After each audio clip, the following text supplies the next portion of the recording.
Hi, I'm Lalita from Let's Speak English, and in this video we are going over 18 everyday conversational idioms that will help you describe feelings and emotion.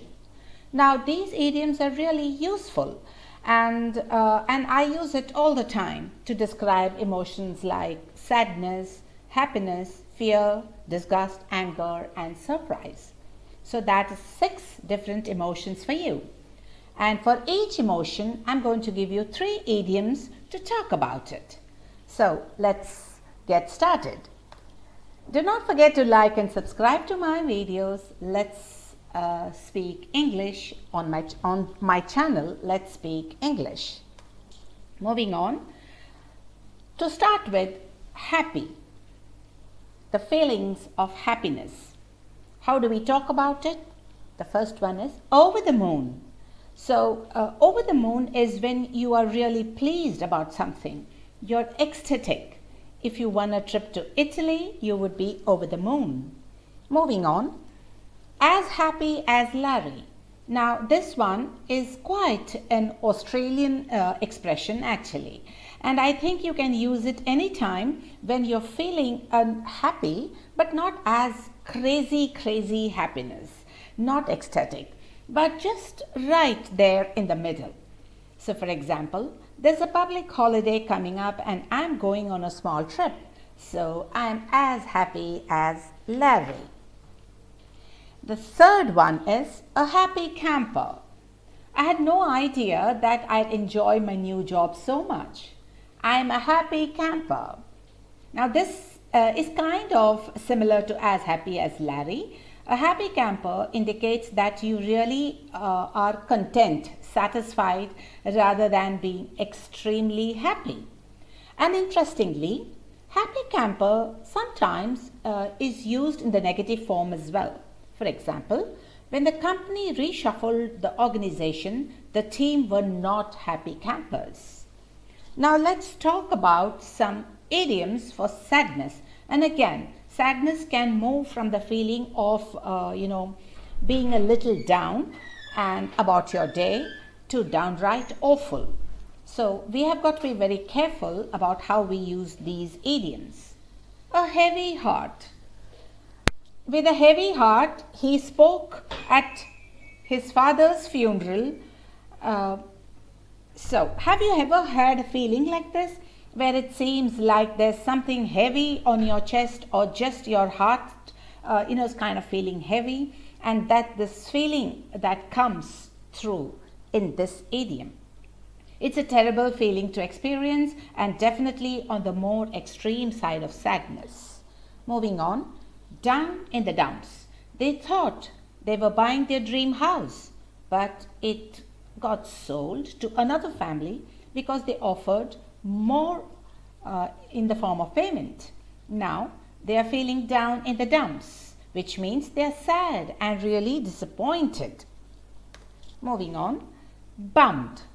I'm a bit bummed by missing my best friend's birthday. This means you are low on energy and maybe a little disappointed as well. Now, moving on, our next emotion is fear, and again, fear is felt in a range. There's anxious and nervous right through to utter terror. Scare the living daylights off. Now, this idiom describes a terrifying feeling. It is right at the top of our scale. You know, when it's 3 a.m. and the phone rings randomly. Something must be really wrong. You get terrified. For example, when my brother called me at 3 a.m., it scared the daylights out of me. Moving to the next fear idiom, jumped out of my skin. Now this is a little less severe. Maybe you just walked into the room and a sibling or a friend jumped out of a cupboard or a wall to scare you off, right? So you get such a fright. So you can say, I really jumped out of my skin. The third idiom for fear is the heebie-jeebies. Now I quite like this idiom. It is used to describe a feeling of unease or discomfort or nervousness. That sound gives me the heebie-jeebies. You know, when all the hair on your arm kind of prickle and stand upon end. That's when you say that you got the heebie-jeebies.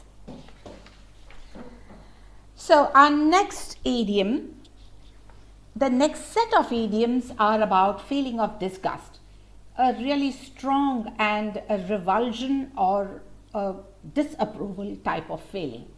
And our first disgusting idiom is to make you want to vomit, to make one want to vomit. So this is really gross, right? It's so disgusting. Whatever this thing is, it makes you want to be sick or throw up or vomit. Example, the smell was so foul that it made me want to vomit. Now, that isn't really a great image, right? Actually, this next one is much better. It's not quite as graphic as the earlier one. So, to make one's stomach turn. Now, I can't watch those medical shows that show close-up of some kind of surgeries. They make my stomach turn. This means the thought of it kind of sends such feelings to your stomach that you feel some kind of twisting or turning there a little bit. Moving on, the next expression of disgust is to make one's skin crawl. This one would also fit into the fear category, and I think because it is the same similar unease, uncomfortable feeling that you get. For example, if you have a phobia for insects or leeches or spider like me, they might make your skin crawl. All right, let's leave disgust behind and move to the next emotion, anger. To fly off the handle. This expression is used to describe someone who is really angry. If anyone is in this state, it's better to stay out of their way, right? Moving on, to be up in arms. To be up in arms is about something also which describes feeling really angry, but it is less aggressive than fly off the handle. Moving to the third phrase of anger is to be at the end of one's tether. If you have got young kids, then you could really this idiom would really be useful for you. This means to get pushed to your limit, being at the end of the ability to be patient. Moving on, let us move to another emotion, and that is surprise. Do a double take. This means to look again at something really quickly like you see it for the first time and then go back to normal. Okay, that is really surprise. The next one is out of the blue. It's when you suddenly stop moving because you're so surprised by something. For example, they got married just a few weeks after meeting. It was completely out of the blue. The last idiom for this video is stop dead in your tracks. She stopped dead in her tracks when she saw Maria. She hadn't seen her in 20 years. Now that's really surprising, right? So with that, I come to the end of today's idioms, and please do mention in the comment box about how you are going to use these idioms. Do not forget to like and share and subscribe. Thank you.